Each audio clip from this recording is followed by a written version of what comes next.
अस्सलाम वालेकुम स्टूडेंट्स, कैसे हैं आप सब। उम्मीद है कि आप सब खैरियत से होंगे।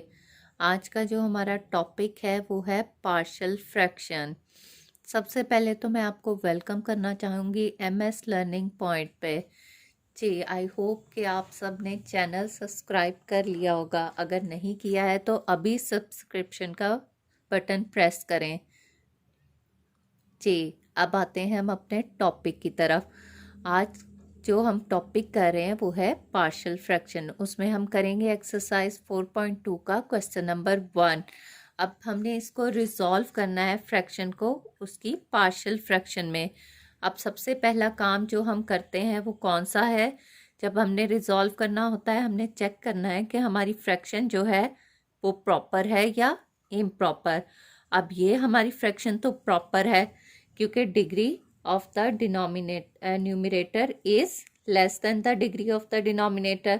Therefore, we can resolve it into partial fraction. लेकिन पार्शियल में रिजॉल्व करने से पहले उसका डिनोमिनेटर भी हमने लाजमन चेक करना है कि वो फैक्टर्स की फॉर्म में है या नहीं। अब ये जो हमारा डिनोमिनेटर है ये तो पहले ही फैक्टराइज्ड है, लिहाजा इसको हम रिजॉल्व कर सकते हैं पार्शियल में। और जो हमारे पार्शियल में रिजॉल्व करना है वो किसकी बेस पे किया जाता है कि ये कौन सी टाइप होगी। ये डिपेंड करता है हमारे डिनोमिनेटर के फैक्टर्स पे कि वो कौन सी टाइप है। अब देखें जो दोनों फैक्टर्स हमारे इस फ्रैक्शन में है वो दोनों जो हैं लीनियर हैं। लेकिन लीनियर तो हैं, उसमें एक फैक्टर लीनियर भी है और वो रिपीट भी हो रहा है। देखें ये इसका ट्वाइस है ना, स्क्वायर है, इसका मतलब है ये 2 टाइम्स रिपीट हो रहा है।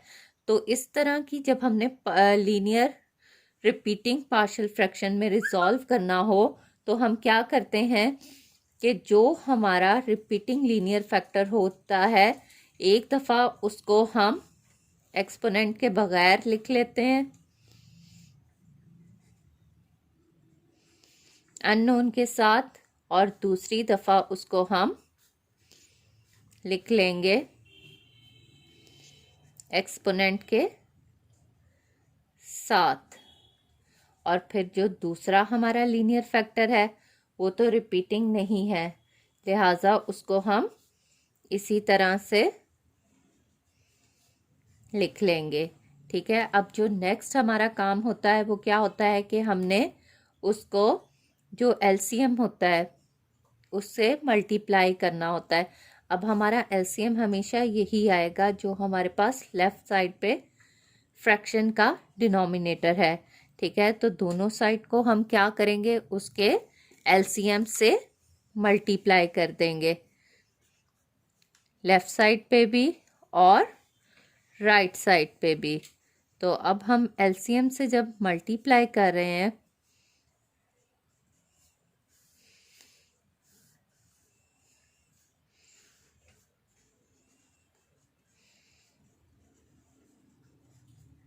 देखें राइट साइड पे जो हमारी टर्म्स हैं 3 टर्म्स है ना हमारे पास, उन तीनों को हमने एलसीएम से मल्टीप्लाई करना है।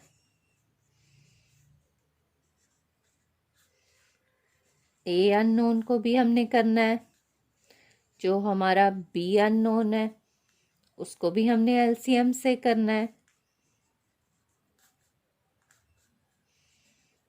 और जो हमारा सी अननोन है ठीक है उसको भी हमने एलसीएम से मल्टीप्लाई कर देना है। ठीक है, यहाँ तो स्पेस नहीं है, आप आगे ही लिखेंगे। ठीक है, अब देखें मैं क्या करूँगी कि मैं इसको कैंसल आउट कर दूँगी जो जो हमारे फैक्टर्स। अब ये सिंगल है और ये स्क्वायर को कैंसिल कर देगा, ये स्क्वायर में है, स्क्वायर कैंसिल हो गया, और यहाँ हमारे पास x-2 वाला फैक्टर जो है ये कैंसिल आउट हो जाएगा। अब मैं लिखती हूँ जो जो हमारे पास वैल्यूज़ बाकी बच जाती हैं। देखें लेफ़्ट साइड पे तो हमारे डिनोमिनेटर में दोनों फैक्टर्स कैंसिल हो गए थे, और यहाँ राइट साइड पे हमारे पास कुछ ये वैल्यूज़ जो हैं वो बच रही हैं। जी, ये हमारे दोनों फैक्टर्स कैंसिल हो गए थे। बी के साथ सिर्फ हमारे पास x-2 रिमेनिंग है, और यहाँ सी के साथ x-1 होल स्क्वायर रिमेनिंग है। अब देखें, ये जो एलसीएम के बाद इक्वेशन है इसको मैं 1 कह लेती हूँ, ठीक है। अब मैं क्या करूँगी, ये जो है इक्वेशन, ठीक है, ये एक हमारी आइडेंटिटी इक्वेशन बन जाती है, ठीक है। और आइडेंटिटी इक्वेशन कौन सी होती है, which is true for all values of x, ठीक है ना। अब इसमें से हमने अननोन की वैल्यूज फाइंड आउट करनी है। उसको फाइंड आउट करने का क्या तरीका है कि जो हमारे लीनियर फैक्टर्स हैं उसको हम ज़ीरो के इक्वल ज़ीरोस मेथड यूज़ करेंगे, ठीक है ना। तो अब पहला जो मैं लीनियर फैक्टर ज़ीरो के इक्वल पुट कर रही हूँ वो x-1 होगा। Put x-1 equal to 0। जी, अब इसमें से x की वैल्यू हमारी क्या कैलकुलेट होगी, 1, ठीक है ना। 1 इधर जाके प्लस का हो जाएगा, और इसको मैं पुट कर दूंगी इन इक्वेशन 1, ठीक है। जब हम पुट करेंगे इक्वेशन में तो मैं राइट साइड पे भी करूंगी और लेफ्ट साइड पे भी करूंगी, जहां जहां x वेरिएबल आ रहा है। जी, क्लियर है। अब हम देखें, राइट साइड पे भी मैं पुट कर रही हूँ जहाँ जहाँ x वेरिएबल आ रहा है मेरे पास।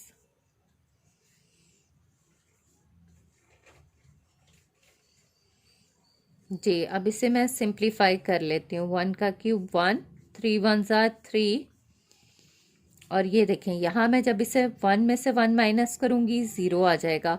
तो ये तीनों फैक्टर्स आपस में मल्टीप्लाई होके क्या हो जाएंगे, 0। मैं इसको डायरेक्ट 0 पुट कर रही हूँ। अब देखें, 1 में से 2 माइनस किया, -1 बी, और जो सी वाला है उसके साथ जो फैक्टर है ये भी 0 होके सी को 0 कर देगा। अब यहाँ मैं सिंप्लीफिकेशन कर लेती हूँ तो मेरे पास कैलकुलेट होके -1 आ जाएगा, इक्वल टू -b। अब दोनों साइड को अगर मैं माइनस से मल्टीप्लाई कर दूं तो मेरे पास b की वैल्यू क्या कैलकुलेट हो जाती है, 1। जी, क्लियर है। अब आते हैं हम नेक्स्ट। अब देखें, अभी हमारे पास एक और लीनियर फैक्टर है। अभी तो मैंने x-1 को पुट किया था equal to 0 by zeros method. अब मैं x-2 को पुट करूंगी, ठीक है। Put x-2 equal to 0। This implies x is equal to 2 in equation 1। और उसी तरह से अब हमारी इक्वेशन 1 जो है वो आपको पता है ना, ये वाली है। अब इसमें मैं लेफ्ट साइड पे भी वैल्यू पुट करूंगी और राइट पे भी, जहां जहां वेरिएबल x आ रहा है वहां उसकी वैल्यू क्या हो जाएगी, 2।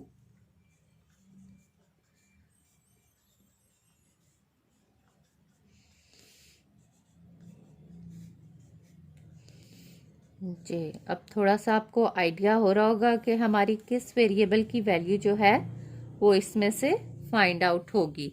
जी, इसको सिंप्लीफाई कर लेते हैं। 8 6 1। अब यहाँ देखें, ये फैक्टर जो है 0 हो रहा है, तो जब हम इन दोनों को मल्टीप्लाई करेंगे 0 से ये तमाम वैल्यू 0 हो जाएगी। और इसी तरह से b के साथ जो फैक्टर है वो भी 0 हो रहा है, इसलिए b भी 0 हो जाएगा। और ये देखें, इधर हमारे पास 2 - 1 1 आएगा।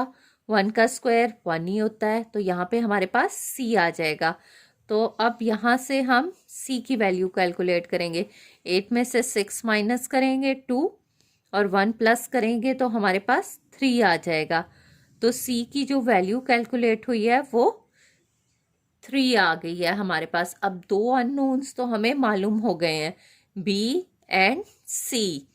अब जो तीसरा हमारा अननोन a है वो हम किस तरह से फाइंड आउट करेंगे, आइए हम देखते हैं। आप देखें, ये जो इक्वेशन है जिनमें हमारे पास सिर्फ दो जो थे लीनियर फैक्टर्स थे उनको 1 बाय 1 हमने 0 के इक्वल पुट कर लिया। अब हमारे पास कोई ऐसा लीनियर फैक्टर नहीं है जिसको हम 0 के इक्वल पुट कर सकें। लिहाजा अब हमने थोड़ी सी अपनी जो टेक्निक है इसको अननोन को फाइंड आउट करने की वो चेंज करनी होगी, और इसके लिए हमें क्या करना पड़ेगा, थोड़ी सी जो इक्वेशन 1 है, ठीक है, उसको हम थोड़ा सा सिंप्लीफाई करेंगे। देखिए वही इक्वेशन 1 है, फ्रॉम इक्वेशन 1 मैं क्या करूँगी कि जो मेरे ये राइट साइड है इक्वेशन की, इसको थोड़ा सा मैं सिंप्लीफाई कर लूँगी, और इसको सिंप्लीफाई जब हम करेंगे तो ये देखें, अब मैं इन दोनों फैक्टर्स को क्या करूँगी, मल्टीप्लाई कर लूँगी। तो आप जब इन दोनों को मल्टीप्लाई करेंगे तो आपके पास कुछ वैल्यू इस तरह से कैलकुलेट होगी, ठीक है। x-1 को मैं जब x-2 से मल्टीप्लाई करूँगी मेरे पास ये वैल्यू आ जाएगी।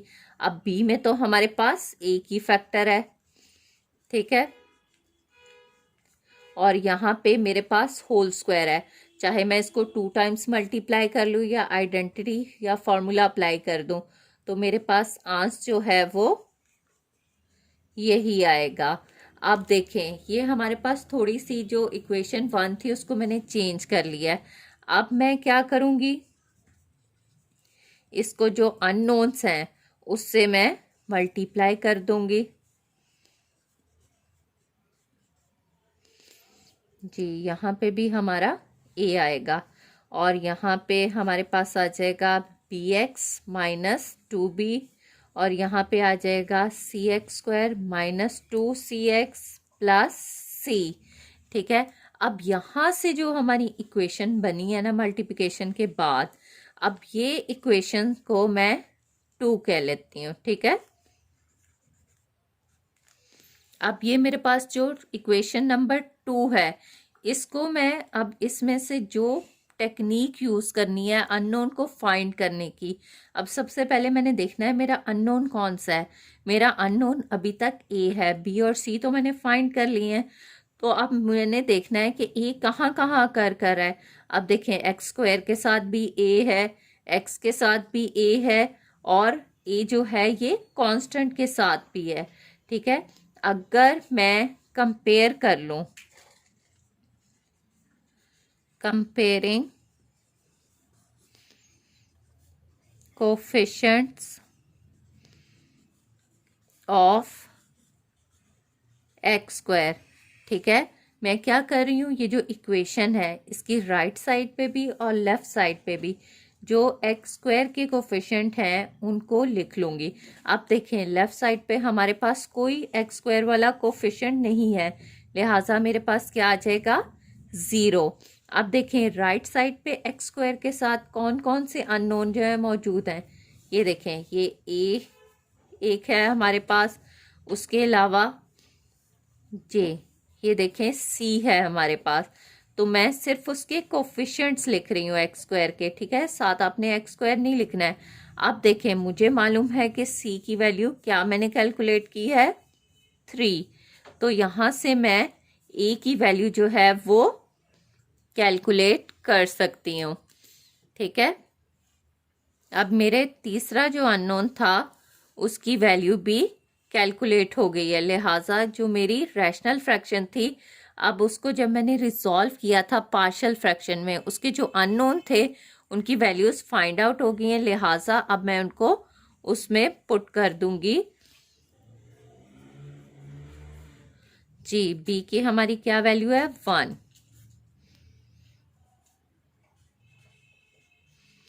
और सी की जो वैल्यू है वो मेरे पास 3 है। जी, और ये हमारी गिवन रैशनल फ्रैक्शन थी जिसको मैंने पार्शियल में रिजॉल्व किया, उसके अननोन की वैल्यू फाइंड की, और यहाँ पे मैंने वैल्यूज पुट कर दी, और ये मेरी जो है पार्शियल में रिजॉल्व हो गई गिवन फ्रैक्शन।